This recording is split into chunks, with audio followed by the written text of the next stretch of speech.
ក្រសាស្វែងរកកូនផ្លាស់សោអស់កាត់រកក្រមប្រាសាទសិលាចាស់ចាទុកមកគោលជីវិតតែធ្លាប់មានជ័យលឹងជាលៀងអូពេចពុនរាយលៀងឆ្ងាយព្រុកតែនៅចាំជុំ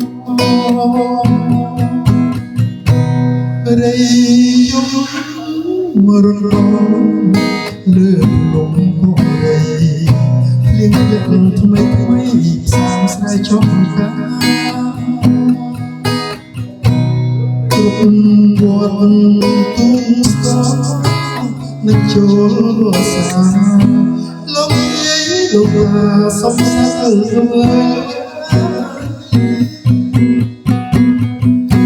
ទីកាលគុកធ្លកជំរកធុំថាសំស្រាតក៏គ្មានចំទៀតណា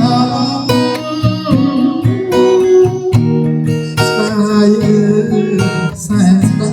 យភពសុខនោរំគ្រោះអ្វីឲ្យខ្ញុំរសកាត់ត្រា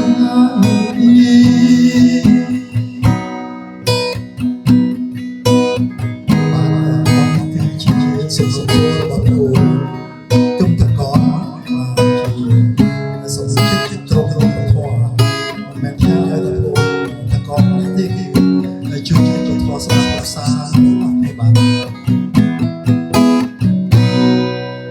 រីយំមរណលើភ្នំកោរីភ្លៀងធ្លាក់ថ្មីថ្មីផ្សាំស្រ័យចំការគ្រប់វត្តទួងស្ទនឹងចូលវស្សាលោកយាយលោកតាសំសើវើយលើយគុកធ្លុជំរកភូមិឋានសង្សារក៏គ្មានចុកទៀតអារម្មណ៍ស្ដាយសែនស្ដាយភពសុខនោរំគ្រោះអ្វីឲ្យខ្ញុំរកសកាត់ត្រាយ